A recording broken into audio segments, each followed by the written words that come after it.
Welcome back to another FPL video. I'm going to be talking about the blank/double game week guide all the way up until Gameweek 32, and I'll be referencing some other major double game weeks just so you have all the latest information at the time of this recording. I'll also talk about Gameweek 22 since there's still a bit of confusion about that, but only very briefly, and I'll talk about Manchester United specifically, who have a lot of blanks and doubles in the near future, especially if they keep on progressing in the Carabao Cup and FA Cup. So if you end up enjoying this video, then be sure to drop it a like. Let's try to get this to over 200, and we're also looking to push on towards 18,000 subscribers. But without further ado, let's get straight into this video.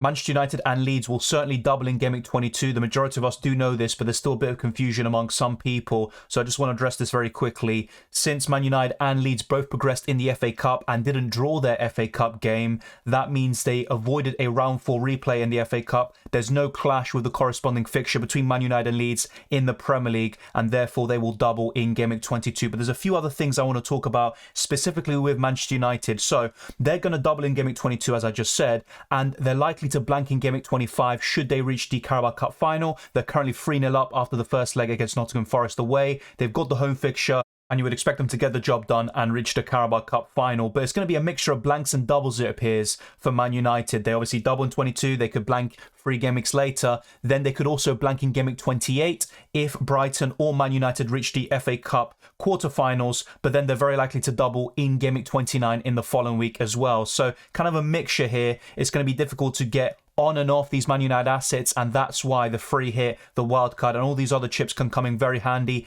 If you want to see a chip strategy video, then be sure to let me know and I can discuss the different chip strategies at our disposal. And another thing to bear in mind is that Man United also can blank in Gameweek 32 if they reach the FA Cup semi-finals, and they should get 1 or 2 double game weeks in Gameweek 34 or 37, which are going to be major double game weeks. And just to kind of cover that very briefly, they're going to be 3 major double game weeks, it looks like. Gameweek 29, 34, and 37, with 37 being the smallest of those 3, but it's still going to be a major double game week nonetheless. And it's going to be very close between Gameweeks 29 and 34 in terms of which one of those doubles will be the biggest one, but it's almost kind of a 50-50 chance between those two. And the big blank game weeks will be in Gameweeks 28 and 32, and I'm going to show you how those 2 game weeks are looking like right now, with the confirmed fixtures that will definitely go ahead, and then the possibilities of other fixtures falling into Gameweek 28 and 32, and that depends primarily on the FA Cup. Some of the teams who play in blank Gameweek 28, and this is courtesy of Ben Crellin, be sure to check him out, they will play twice in Gameweek 29, the double game week, but the fixtures are likely to be announced in Gameweek 27 or 28, and that gives you next to no time to prepare for double Gameweek 29. So it's going to be interesting to see how all of us use different strategies to cope with these blanks and doubles, which just follow each other in quick succession. So now let's go into Gameweek 28, talk about the fixtures, the confirmed ones, and also the possible other games that could be falling into Gameweek 28 and 32. We're projected to have between 4 and 5 fixtures in blank Gameweek 28, so that's going to be a major blank, as we said before. But let's discuss them now and leave your thoughts down in the comment section below.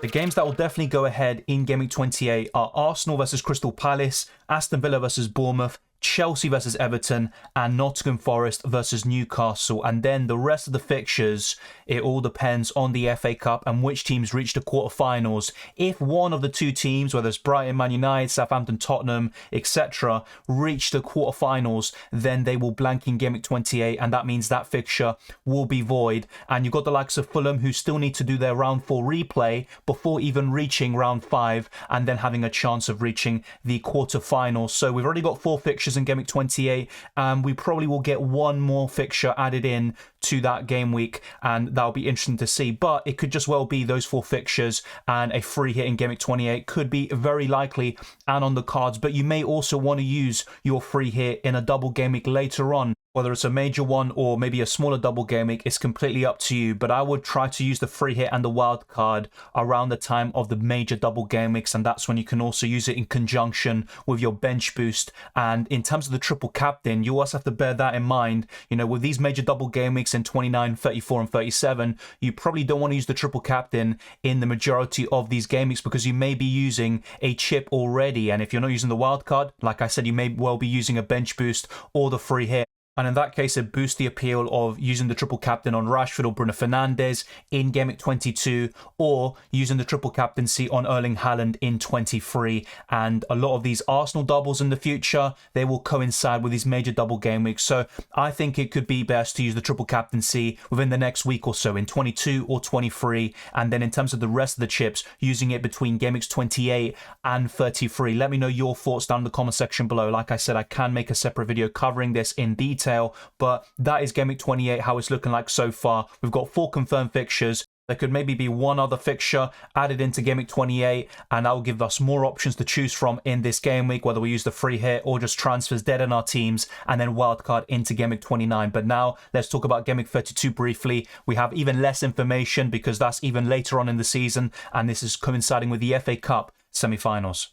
We have 3 confirmed fixtures in Gameweek 32 with Liverpool versus Nottingham Forest, Brentford versus Aston Villa, and Crystal Palace versus Everton. The reason why all of these games are confirmed is because all of the sides involved are out of the FA Cup, so there's no chance of a fixture clash between the FA Cup semi-finals and also the Premier League. And the same goes for Gameweek 28 and with the quarterfinals of the FA Cup. And we could maybe get 1 or 2 more of these fixtures falling into Gameweek 32, and that'll be interesting to see how that develops. But that's how things are looking like right now, and I wouldn't be too bogged down into all these details because you'll probably be preparing yourself by the time we get there around Gameweek 28 or 29 with the wild card, the free hit, and all the other chips, and that's the best time to start thinking about this in detail. But it's good to have in the back of our mind to just have an idea of which teams are going to be doubling and blanking later in the season and how that can coincide with the players you're bringing in right now, because you might want to get in the likes of Martin Odegaard, who has a double in 23 that doesn't blank in Gameweek 25, and not only that, he also has more doubles in the future